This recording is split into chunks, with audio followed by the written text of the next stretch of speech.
Hello students, आज के video lecture में हम स्टार्ट करने वाले हैं रोल्स थ्योरम। रोल्स थ्योरम का जो स्टेटमेंट है वो कुछ इस प्रकार से है कि if F x is continuous on close interval, कि जो आपका फंक्शन है वो क्लोज इंटरवल में कॉन्टिन्यूअस होना चाहिए एंड ओपन इंटरवल में डिफरेंशिएबल होना चाहिए और फंक्शन की वैल्यू बराबर होनी चाहिए, यानी कि f equal to f b होना चाहिए। Then there exist at least one c in a b such that f dash c equal to 0। इसका मतलब क्या है कि अगर ये तीनों कंडीशन फुलफिल होती हैं तो फिर एक पॉइंट ऐसा जरूर मिलेगा जिसको हमने नाम दिया है सी, जहाँ पे उसका डेरिवेटिव 0 हो रहा होगा। को हम यहाँ समझते हैं कि जैसे ये डायग्राम गिवन है आपके सामने, जैसे कि ये पहला डायग्राम है कि यहाँ पे ए है ये पॉइंट, ठीक है, ये पॉइंट आपका ए है और ये पॉइंट आपका बी है और ये दोनों इक्वल हैं, यानी कि यहाँ से जो फंक्शन की वैल्यू आएगी ये आपकी आएगी एफ ऑफ ए, यानी कि यहाँ पे जो एफ ऑफ ए आएगा वो इक्वल होगा एफ ऑफ बी के। तो अगर ऐसी कोई कंडीशन है तो फिर एक पॉइंट ऐसा जरूर मिलेगा जहाँ पे उसकी स्लोप क्या होगी, पैरेलल टू एक्स एक्सिस, यानी कि स्लोप 0 होगी और एक्स एक्सिस के पैरेलल होगी तभी वो स्लोप 0 होगी। यानी कि अगर ए और बी दोनों इक्वल हैं तो हम इसको ऐसे मिलाएं तो एक बार ये टर्न, अच्छा ये कॉन्टिन्यूअस है तो कहीं ब्रेक नहीं आ सकता और डिफरेंशिएबल है तो ये बिल्कुल स्मूथ कर्व होगा। स्मूथ कर्व होगा तो फिर एक पॉइंट ऐसा जरूर मिलेगा जहाँ पे उसका डेरिवेटिव 0 हो रहा होगा। अगर हम ऐसे मिलाएंगे तो फिर ये पॉइंट मिल जाएगा जहाँ पे एफ डैश सी क्या होगा, 0, और जो सी होगा, यानी कि यहाँ पे जो सी होगा वो ए और बी के बीच में लाई करना चाहिए। तो कम से कम एक पॉइंट ऐसा जरूर मिलेगा जहाँ पे उसका डेरिवेटिव 0 हो रहा होगा। अच्छा, एक से ज़्यादा भी मिल सकते हैं, जैसे कि इस टाइप से ये पॉइंट है एफ ऑफ ए और ये पॉइंट है एफ ऑफ बी, अभी भी ये दोनों इक्वल हैं, यानी कि यही एफ ऑफ ए है और यहाँ पे एफ ऑफ बी है। तो अगर हम इसको ऐसे ज्वाइन करते हैं इस टाइप से तो एक पॉइंट यहाँ पे मिलेगा और एक पॉइंट यहाँ पे मिलेगा जहाँ पे ये लाइन पैरेलल हो रही है, एक्स एक्सिस के पैरेलल हो रही है, यानी कि यहाँ पे इसकी स्लोप 0 हो रही है। एक पॉइंट मिल सकता है या एक से ज़्यादा भी मिल सकते हैं। मान लो अगर हम ऐसे मिलाते इस टाइप से और टर्न करा देते तो फिर हमें एक से ज़्यादा पॉइंट मिल जाते जहाँ पे ये 0 हो रहा होता। तो रोल्स थ्योरम का मतलब यही है कि अगर कर्व आपका कॉन्टिन्यूअस है और डिफरेंशिएबल है, ठीक है, कॉन्टिन्यूअस डिफरेंशिएबल होना कंपलसरी है और फंक्शन की वैल्यू भी इक्वल होनी चाहिए इन दोनों पॉइंटों पे, जैसे कि ये दो पॉइंट हैं, तो फिर एक पॉइंट सी ऐसा जरूर मिलेगा जहाँ पे उसका स्लोप क्या हो रहा होगा, 0 हो रहा होगा। तो यही इसका स्टेटमेंट था ये जो दिया है, यानी कि एफ ए और एफ बी अगर इक्वल हैं और ये तीनों कंडीशन सेटिस्फाई होनी चाहिए, अगर इन तीन में से कोई भी एक सेटिस्फाई नहीं होगी तो रोल्स थ्योरम वहाँ पे एप्लीकेबल नहीं होगी। जैसे कि पहला क्वेश्चन है, verify Rolle's theorem for the function y equal to, ये फंक्शन गिवन है और -1 और +1 के बीच में बताना। तो -1 +1 के बीच में कोई एक ऐसा पॉइंट मिलेगा जहाँ पे इसकी स्लोप 0 हो रही होगी, तो ये चेक करना है। तो सबसे पहले तो ये पॉलिनोमियल फंक्शन है तो कॉन्टिन्यूअस डिफरेंशिएबल तो होगा ही, तो the function is a polynomial function, तो कॉन्टिन्यूअस है इस इंटरवल में और डिफरेंशिएबल है इस इंटरवल में। तो अब इसके बाद तीसरी कंडीशन क्या चेक करनी है कि एफ ए और एफ बी इक्वल होना चाहिए, यानी कि एफ ऑफ ए इक्वल होना चाहिए एफ ऑफ बी के। एफ ऑफ ए कौन है, तो -1, यानी कि एफ -1 इक्वल होना चाहिए एफ +1 के। जब यहाँ -1 रखोगे तो 2 आएगा, +1 रखोगे तो भी 2 आएगा, तो ये इक्वल भी है, तो अगली कंडीशन अपनी ये आ गई।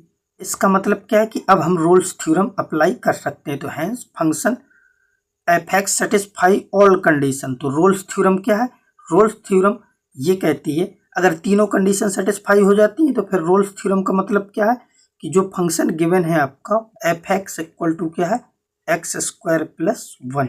तो रोल्स थ्योरम ये कहती है कि एक पॉइंट ऐसा जरूर मिलेगा जहाँ पे इसका डेरिवेटिव 0 होगा। तो इसको डिफ्रेंशिएट कर दो तो f dash x equal to क्या आ जाएगा, 2x, और इसके लिए एफ डैश एक्स को अब 0 कर दोगे तो यहाँ से 2x इक्वल टू क्या आ जाएगा, 0, तो x इक्वल टू क्या आ जाएगा, 0। तो वो पॉइंट कौन सा होगा, 0, यानी कि 0 पे इसकी स्लोप क्या हो रही होगी, 0। तो इस टाइप से आपका पॉइंट सी आ गया, यानी कि जो पॉइंट सी हमने अज्यूम किया था वहाँ पे उसकी स्लोप क्या होगी 0, और -1 +1 के बीच में होगा 0। ठीक है, तो रोल्स थ्योरम वेरीफाई हो गई। तो इस टाइप का क्वेश्चन बोर्ड के लिए आता है, जैसा भी हमने ये क्वेश्चन किया ऐसा बोर्ड में वेरीफाई करने के लिए आता है। और कंपीटिटिव एग्जाम में अगर ऐसा क्वेश्चन आता है तो बिना रोल्स थ्योरम के आपको ये पता चल जाएगा, क्योंकि ये जो फंक्शन है ना y = x² + 1, यहाँ पे मैं इसको लिखता हूँ y = क्या है x² + 1। तो आपको तो इसका ग्राफ पता है ना, ये ऐसा लिखा y - 1 = x²। तो y = x² तो ऐसा पैराबोला बनता है। अब इसमें -1 आया है तो 1 यूनिट ऊपर शिफ्ट हो जाएगा ये, तो ये आपका फाइनली ग्राफ कुछ ऐसा बनेगा। तो यहाँ पे देख रहा है कि ये पॉइंट आपका क्या है 0,1, और -1 यहाँ पे होगा और +1 यहाँ पे होगा। तो एक पॉइंट बीच में 0 ऐसा मिलेगा जहाँ पे इसकी स्लोप क्या होगी 0। तो ये दिख रहा है कि ये पैरेलल टू x एक्सिस है, तो यहाँ पे f' 0 आएगा, यानी कि इस पॉइंट पे f' अगर इसको 0 बोला गया है तो f' 0 क्या मिलेगा 0। हमें एक पॉइंट ऐसा मिल गया जहाँ पे इसकी स्लोप क्या हो रही है 0 हो रही है। तो बस यही रोल्स थ्योरम कहती है। तो ये अब समझ में आ गया होगा आप लोगों को। ये तो बहुत इजी था, इसलिए हमने इसको ग्राफ से ही समझ लिया, और अगर रोल्स थ्योरम से करोगे तो इस टाइप से वेरीफाई करना होता है। ठीक है, तो बोर्ड में पूरा क्वेश्चन आता है, ये सारी कंडीशन इस टाइप से लिखनी पड़ती है तब नंबर मिलते हैं। ठीक है, नेक्स्ट है, तो ये आपका मेंस का क्वेश्चन है 2021 का है। ये आपको पता ही है 1/4 होता है, तो -1 कटेंगे और +4 मिलेंगे अगर ये सही होता है तो फंक्शन आपका ये गिवन है। तो फिर से ये पॉलिनोमियल फंक्शन है, तो आपका कॉन्टिन्यूस डिफरेंशिएबल तो होगा ही, कॉन्टिन्यूस है, कॉन्टिन्यूस एंड डिफरेंशिएबल है ही। ठीक है, तो ये चेक करने की जरूरत नहीं है। इसमें पहले से इस क्वेश्चन में ये बोल रखा है कि रोल्स थ्योरम इसमें होल्ड करती है, यानी कि रोल्स थ्योरम होल्ड करती है। तो हम जानते हैं कि f(1) = होगा f(2) के। f(1) कैसे आएगा, इसमें 1 पुट कर दो, तो यहाँ से आएगा 1 - a + b - 4 = और f(2) कैसे आएगा, इसमें 2 पुट कर दो, तो 2 का क्यूब क्या होगा 8 - 4a + 2b - 4। ठीक है, तो एक इक्वेशन यहाँ से आ जाएगी, इसको सॉल्व करना पड़ेगा। इसको सॉल्व कर लो, 4a को इस साइड लाओगे तो 3a बचेगा, और b को भी इस साइड ले आओ तो माइनस का b हो जाएगा। ठीक है, और बाकी सारे टर्म को उस साइड ले जाओ, तो यहाँ क्या लिखा 4, और ये 4 इस साइड आएगा तो 8, और 8 में 1 सब्ट्रैक्ट हो जाएगा तो 7। तो पहली इक्वेशन आपकी ये आ गई। सेकेंड इक्वेशन क्या मिलेगी, ये दिया है ना f' 4/3 = 0, तो इसका f' निकाल लो, फिर 4/3 पुट कर देंगे, तो f' = क्या आएगा, तो यहाँ से आ जाएगा 3x² - 2ax + b, और ये 0 हो जाएगा। और अब इसमें 4/3 पुट कर दो, तो f' 4/3 = क्या दिया है 0। तो अब यहाँ पे 4/3 पुट कर दो, तो यहाँ पे 4/3 पुट करोगे तो ये आएगा 3 × 16/9 - 2a × 4/3 + b = 0। ठीक है, और ये कैंसिल हो जाएंगे, तो ये आ जाएगा 3 16/3 - 8a/3 + b = 0। 3 से मल्टीप्लाई करा दो, तो 3 से मल्टीप्लाई कराओगे तो इधर क्या आ जाएगा 16 - 8a + 3b = 0। 16 को साइड ले जाओ और माइनस से मल्टीप्लाई करा दो, यहाँ से आ जाएगा 8a - 3b = 16। ये हो गई इक्वेशन नंबर 2। ठीक है, और बस a और b ही फाइंड करना है, तो फर्स्ट और सेकेंड इक्वेशनों को सॉल्व कर लो तो आंसर आ जाएगा। तो पहली इक्वेशन आपकी ये है, तो और दूसरी इक्वेशन ये है, तो यहाँ पे 3b है, पहली इक्वेशन में 3 से मल्टीप्लाई करा दो, तो यहाँ पे जब 3 से मल्टीप्लाई कराओगे तो क्या आ जाएगा, 3 से मल्टीप्लाई कराओगे तो आएगा 9a - 3b = 21। तो यह आ गया 9a - 3b = 21।